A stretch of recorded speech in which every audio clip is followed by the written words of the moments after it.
Welcome to another edition of Dungeons and Social Distancing with Nerdarchy. Here are 5 D&D apocalypses that you might not survive.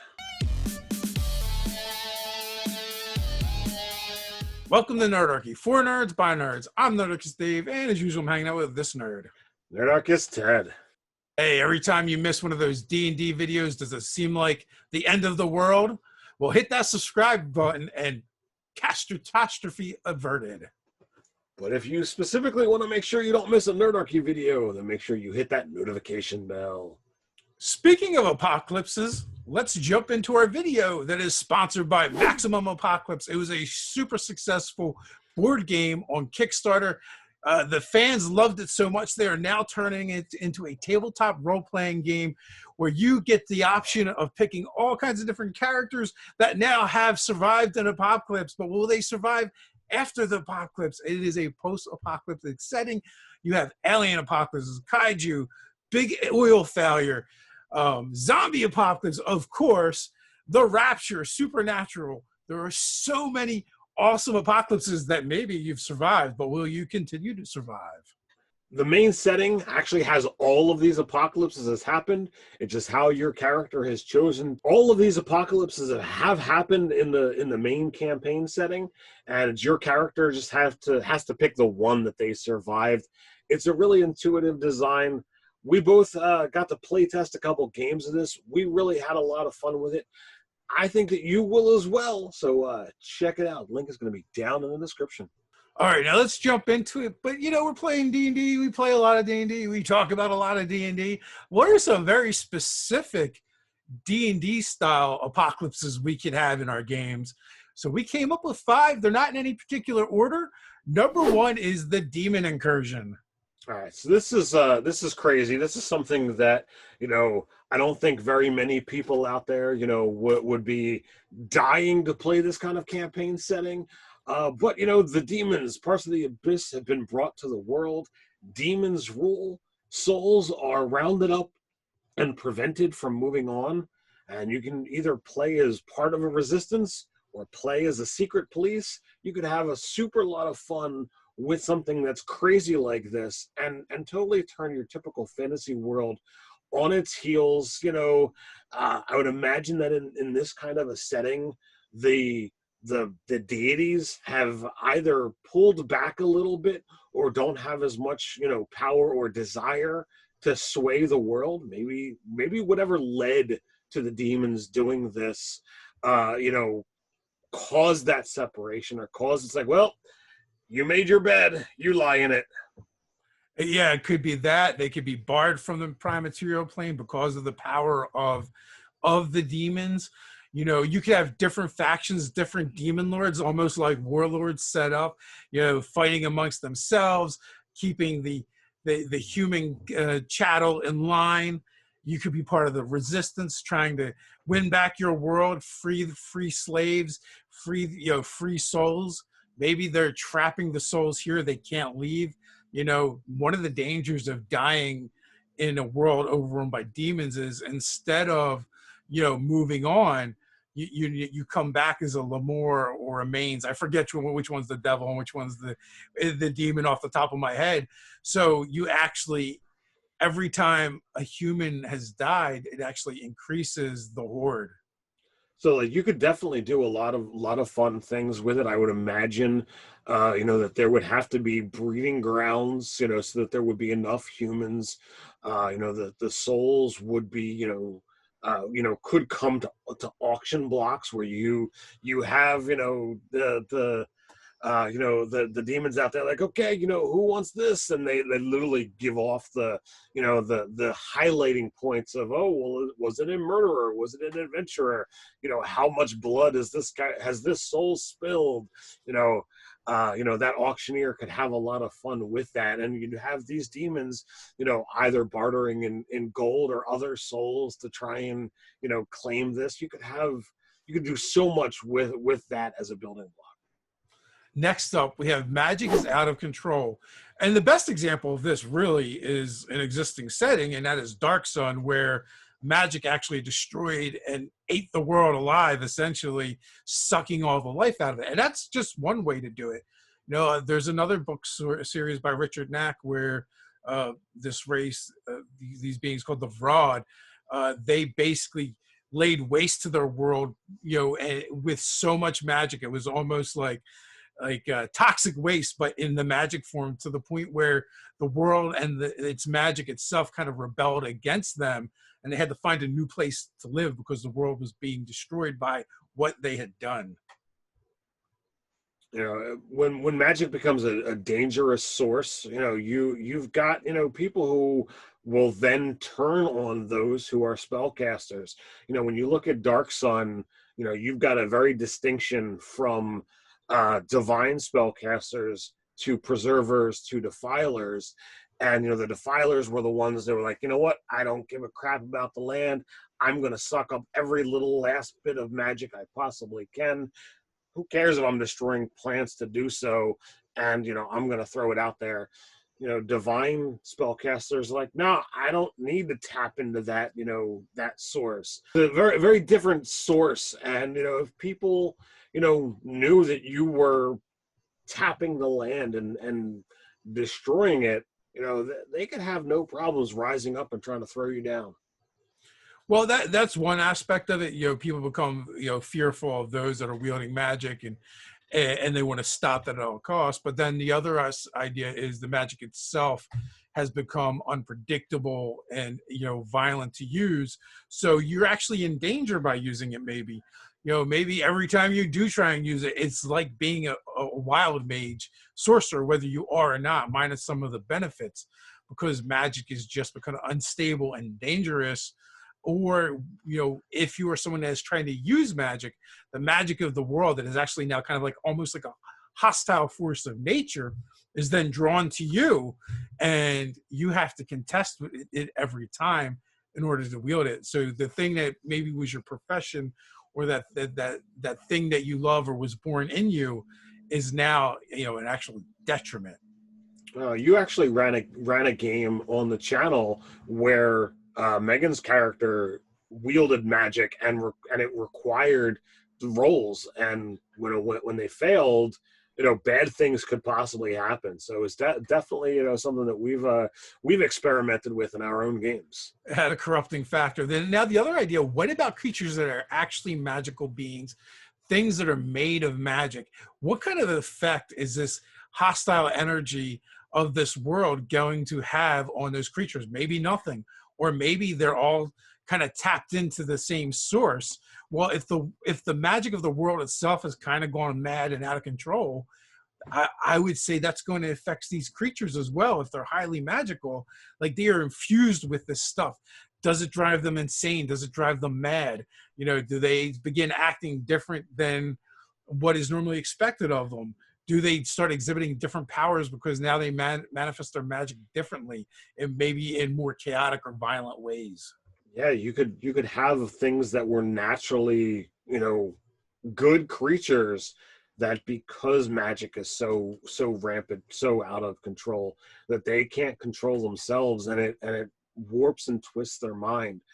You could definitely go in a variety of different structures, and the unicorn is no longer really a unicorn, and that gold dragon, well, just because the scales are gold doesn't mean that it's gonna be pleasant to you. That both of these things have magical natures, and they're cuckoo crazy bonkers now, so who knows what they're going to do.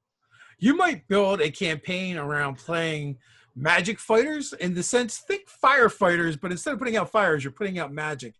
Almost like Ghostbusters when they're rounding up the ghosts to contain them. Well, you're trying to do the same thing with magic and put a stop to this uncontrolled magic, because it's been such a detrimental force to the world. The best thing to do with it now is is to kind of like shut it down or turn it off. The other direction you could go is you could have, questers, basically you're out there to try and figure out how magic went screwy and how it might be able to be fixed. Imagine how many, creatures that have been warped and twisted, as we mentioned earlier, and how they're going to react when, oh my God, I finally feel normal again. It might be a generational game. It might be a long-standing campaign. It's definitely not something they're like, yeah, the world's broke, I'm going to go fix that as a one-shot. So next up, we have our third apocalypse, and that is a coterminous planar event. Uh, you know what? This one is a lot of fun. I like this idea, and that is the idea that two planes exist in the same space at the same time. But we're going to go with it only happened briefly, right? So either the elemental plane of fire or water overlapped the prime material plane. Well, for an instant, everything was on fire and burning. Most of life was wiped out, but life finds a way, so some of it survived.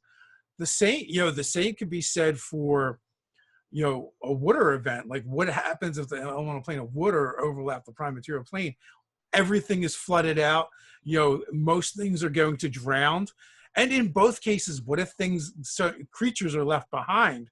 So these are hostile creatures that weren't here before, but they're here now. You're going to have long-lasting effects like, just because the plane is no longer coterminous anymore, it doesn't mean that things aren't still burning because everything was on fire for an instant. And just because the plane of water isn't here anymore, it doesn't mean everything isn't flooded anymore. Both events would basically wipe out civilization and only leave pockets of it left. So like, would you have a Dark Sun-esque world where the natural resources are gone? Would you have more of a water world style game where the land is rare and you have to play a mostly aquatic nautical, that's the word I'm looking for, thank you, a nautical game where it's like, okay, you're going to survive on one of these ships. Perhaps you've got a small crew who were already together on a boat, and okay, so they got wet, they found a way to survive, but they were already on the water, so the water didn't do as much damage to them. So you could definitely have things that were taken with those kind of things, but it's not necessarily those. I mean, it could be any plane crossing over into ours. Imagine something, the outer realm, the beyond, the place where Cthulhu is. That would totally warp and destroy minds just as much as fire or water, if not more so. Yeah, that's a great example. Instead of things physically being destroyed, they're mentally destroyed. What happens when 3/4 of the population across all species goes insane instantly? That is a different kind of apocalypse, and that is really scary. And you could go on, and we could probably talk for the next 20 minutes on every plane and how it would interact. But it is crazy for for these things to align. So let's move on and see, for our next apocalypse, we're going to talk about mass deicide. The world was tied more deeply to the gods than anyone thought, so the world begins to die when the gods die or move on. What happens to the afterlife? Can spirits move on? Are they stuck here on the prime material plane? What happens to faith? Are people going to be in a crisis with nothing to believe in? Will anarchy run rampant without moral leaders? Think of the god Helios, right? Who, the myth legend is his chariot would drag the sun across the sky. What if that wasn't a myth legend? What if that's literally how the sky rose and fell every night, right? Well, what happens if the dude whose job it was to do that is no longer there? What if the gods, not only did they have portfolios of concern, but what those portfolios actually represented was their being in the world. Well, you take that out of the world, what happens to those things that were their area of concern? Did those things exist because the god existed, or did the god exist because of those things existing? And how are they tied together? What if the god was a limiting factor, right? The god of forest, because the god of forest is there is a set natural order of things. Well, remove that god, does the forests of the world now run rampant because the limiting factor is gone? Or go the other way. Perhaps it is the forest of the forest god that feeds them and nurtures them and sustains them, that they all begin to die because that god is dead. So the players, the actual campaign could be, a quest to try and look for where the gods went, or how do you revive one, or if one of these crazy things are happening where the forests are running rampant, or dying out. Maybe you have to look for ways to save the world from dying from just the lack of the divine providence. Last but not least is our time paradox. This one could be a fun and kind of zany out of all of them. Is that because we got a quack quack? Maybe. Well, you said a paradox, right? Is that what we're talking about? Very close. But with our time paradox, what we're looking is, instead of another plane kind of being coterminous with the prime material plane, we have different times of existence. It could be fantasy and far-flung future, and to different degrees too, right? What happens if you have a fantasy game and from the future comes all these psychotic robots that want to destroy the world and take over the world, and now you have to deal with technology that you've never seen and have no idea what it is. But conversely, maybe in the future timeline, there is no magic, and things from the future have no understanding of that as well. So it can kind of go both ways. So, I mean, if, a Terminator showed up in in a fantasy setting, it could wreck house on, most things. It's going to be limited by, the amount of ammunition it has, but it's still, an unstoppable killing machine until enough things have been battered into it. But that's just one. What happens if it came in, as an army? How much of the civilization would be wiped out just by, its sheer, destruction power? Or you could go the other way and like totally rain of fire it, where dragons all appear in the future, and a whole flight of dragons unleashed upon the world at once could devastate and destroy it, wipe out civilization. Maybe dragons are bulletproof, so the modern weapons aren't as effective as one would think. And they're also super intelligent, and they launch this attack so swiftly, so fast, that they actually are able to overrun the modern world. And now we have the modern world living under the rule of dragon high lords. So, as a player character, you could absolutely play as someone who is trapped out of time and space. So you could be someone from the future, so that you've got access to skills, and how technology is, but you don't believe or know anything about magic, or vice versa. You could also play as someone who's trying to stop the paradox from happening, or keep it, the ongoing effects from going on, and put an end to it. Which in either case, like, this could happen from the magic side or the technology side, or something completely different. And you could do a lot of mixing and matching, which would be a lot of fun. But maybe a bunch of different timelines are all dumped together all at once, which would completely disrupt everything. And all these fights for dominance will break out. Who's going to come out on top, and also in the actual event itself may cause cataclysmic events that just destroy things, where they're like almost like natural phenomena, but on a much larger scale. So you have to ask, like, what kind of world is going to be left after any of these apocalypses happen. It's going to take a certain survivalistic attitude, to have made it. So it's got to be more than just okay, let's take this as a concept and run with it. You have to then ask, those people who are left alive thereafter, how does that population live? How has whatever the event is changed those who live there? And you want to look at that as a jumping off point. So if you're going to play any of these kind of games, you absolutely want to look at this from a standpoint of, go with a session zero, make sure your players are all on board, and that the mentality that these characters have is going to match up with the world that they actually live in. It is going to be definitely a different type of game, especially if you're talking about Dungeons and Dragons. It could be a lot of fun, or you could check out a game that's designed to do it, like Maximum Apocalypse. So with that, if you need another video about apocalypses, then check out best example of a post-apocalyptic D&D world, Dark Sun. Have you looked at Nerdarchy on Patreon yet? Every month we're creating 5e content for players and DMs alike. That's not all. We do monthly giveaways our patrons are automatically entered in. We do weekly live chats for our patrons only, and more. So until next time, Stay nerdy.